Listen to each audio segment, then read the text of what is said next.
दोस्तों एक बार फिर हम हाजिर हैं जम्मू कश्मीर की 10 बड़ी खबरों के साथ। सबसे पहले जो खबर है वो डॉक्टर फारूक अब्दुल्ला से जुड़ी है।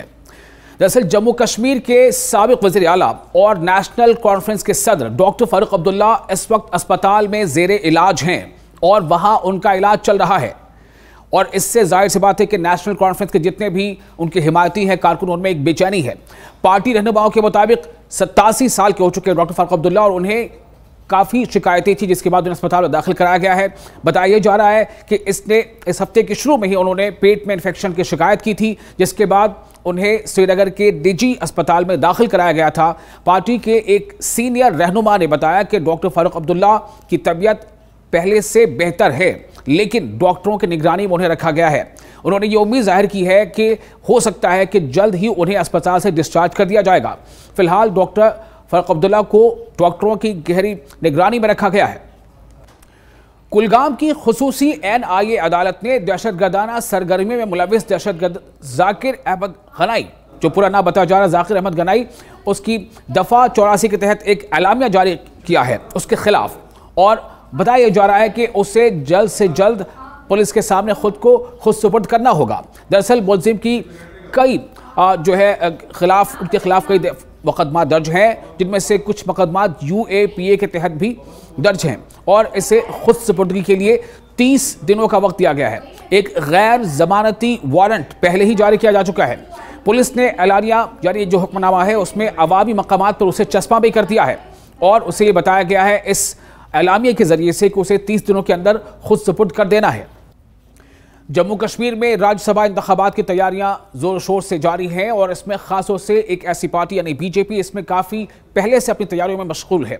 BJP में सोच और साथ ही साथ इसको लेकर गौर ख्वास काफ़ी सतह पर शुरू हो चुका है। BJP 4 सीटों पर किन उम्मीदवारों को मैदान में उतारेगी ताकि उन्हें ज़्यादा से ज़्यादा सीटों पर कामयाबी हासिल मिले, इसको लेकर के गौर फिक्र हो रहा है।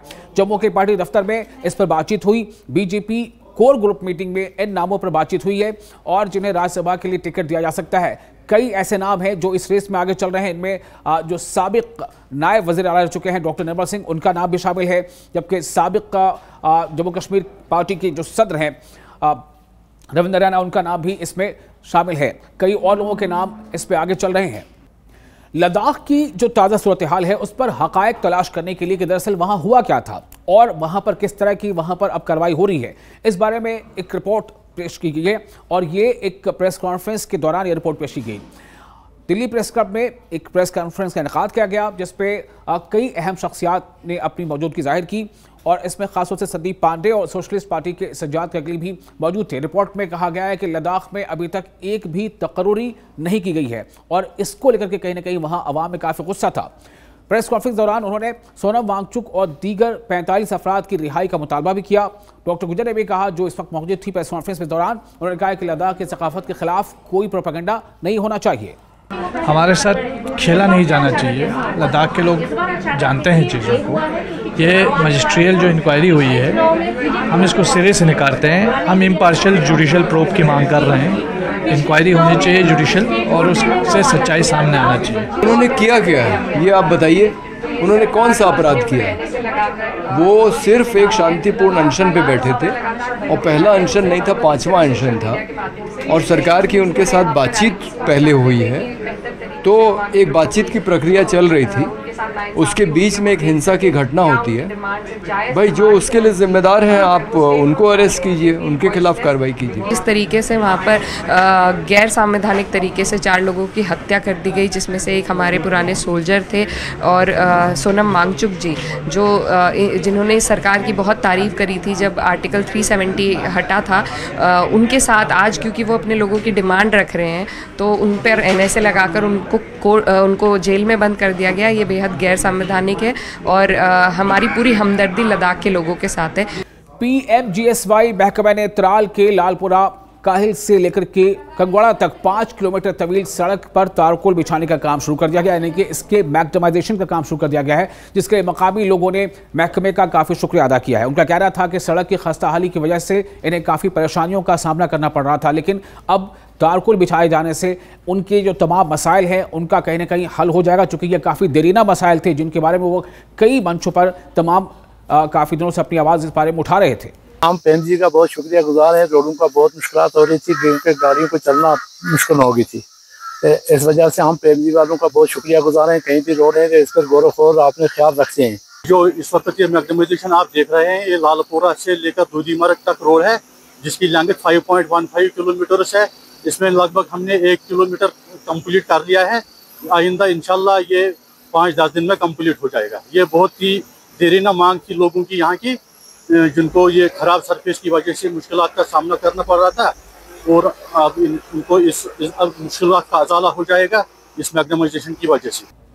राजपुरा के MLA गुलाम मेहुद्दीन मीर ने हालिया सैलाब और गैर कानूनी कानकुनी से नदियों और नहरों को पहुंचने वाले नुकसान के हवाले से एक जायजा मीटिंग की। पुलवामा के सर्किट हाउस में होने वाली मीटिंग में आबपाशी, फ्लड कंट्रोल और कानकुनी के महकमों के अफसरान ने शिरकत की। मीर ने हुकूमत पर जोर दिया कि वो नाला रोमशी और इसके साथ साथ जो रनबे आरा है और सासा आरा में होने वाले नुकसान की रिपोर्ट तैयार करे और जल्द अज जल्द मरम्मत शुरू करे।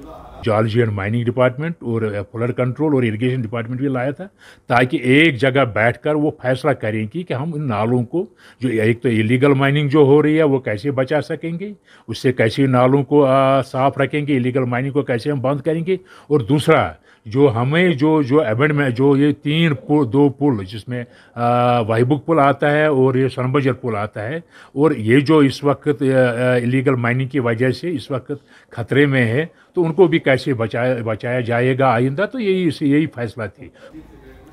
गुलमर्ग में सयाह बड़ी तादाद में पहुंच रहे हैं और इसके कुदरती हुस्न से मालामाल गुलमर्ग के जो मनाजिर हैं उसे देखकर लुत्फानंदोज हो रहे हैं। ऊंचे पहाड़, आबशारें, दरिया और सरसब्ज और शादाब वादियां सयाहों को अपनी तरफ मुतवज्जे कर रही हैं। गुलमर्ग का खूबसूरत माहौल और मकामी लोगों का पुरतपाक इस्तकबाल सयाहों को काफ़ी दिलचस्प नज़र आता है और इसे वो महसूस करते हैं, साथ ही इसका खुले तौर पर इजहार भी करते हैं।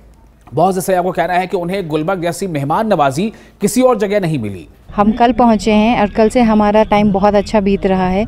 बहुत शांति है, बहुत ही फ्रेश एटमॉस्फेयर है, इट्स वेरी हेल्दी, पीपल बहुत कोऑपरेटिव हैं यहाँ पे। The hospitality we are getting, the food, the weather, सब कुछ बहुत अच्छा है। जिस तरह से आके देखा है यहाँ पे तो, और जिस तरह से लोगों का कोऑपरेशन देखा है, मतलब मेरे को लगता है मेरा आना सफल हो गया, मतलब कामयाब रहा आना, क्योंकि जितने लोग प्यारे हैं, जितनी अच्छी तरह से बातें करते हैं, स्माइल, वेलकमिंग स्माइल होती है, किसी से भी आप मिलिए तो वो स्माइल करता हुआ आपसे मिलता है, बात करता है। पापुर के MLA हसनैन मसूदी ने टाउन हॉल में एक जलसा का इंतजाम किया जिसमें मकामी लोगों ने सड़कों, सेहत और इसके अलावा स्ट्रीट लाइट्स, साथ ही साथ म्यूनसिपल सहूलियात से मुताल्लिक मसाइल को उठाया। लोगों की बड़ी तादाद ने शिरकत की और अपने मुतालबात हसनैन मसूदी के सामने रखे। MLA मसूदी ने तमाम मसाइल को गौर से सुना और मुतअल्लिक़ा महकमों को मसाइल के हल की यकीन दहानी कराई। उन्होंने इलाके की शफाफ हुक्मरानी और तरक्की के अज़्म का इयादा भी किया। सबसे बड़ा मसला ये है जो एक दायमी हल चाहता है, का तकाजा करता है, वो ये कि यहाँ पर जो जहलम प्रोटेक्शन है, जो फंड है, फ्लड प्रोटेक्शन फंड, तो उसको रेज करना। ये सहूलियात की यहाँ पर कमी है। अभी देखिए स्ट्रीट लाइट्स की कमी है। स्ट्रीट लाइट्स मीटर लगाने के बाद स्ट्रीट लाइट्स काटी गई और फिर कोई रिकनेक्ट करने के लिए जिम्मेदारी नहीं ले रहा है। इसके अलावा मुझे लगता है जो पीने के पानी के हवाले से जो मसाइल थे वो जल्दी हल हो जाएंगे कि हम एक नई शुरुआत कर रहे हैं। इनॉग्रेशन भी है, फाउंडेशन होगी, भी एक नई जो अमृत के तहत जो एक स्कीम आई है पांपोर टाउन के लिए। 22वीं वाटर स्कीइंग चैंपियनशिप श्रीनगर में इख्तिताम पजीर हो गई। जम्मू कश्मीर के मुख्तलिफ अजला से खिलाड़ियों की एक बड़ी तादाद ने इस चैंपियनशिप में शिरकत की। इस चैंपियनशिप का बुनियादी मकसद नौजवानों को पानी के खेलों में अपनी सलाहियतों के इजहार के लिए एक प्लेटफॉर्म फराहम करना था, चूँकि वाटर स्पोर्ट्स का वहाँ पर काफ़ी क्रेज़ है। खिलाड़ियों ने ऐसे इवेंट्स का खैर मकदम किया। तमाम जो खेल के शायक उन्होंने भी और हुकूमत से अपील की कि वो इस तरह के इवेंट्स नौजवानों के लिए बारहा करते रहें।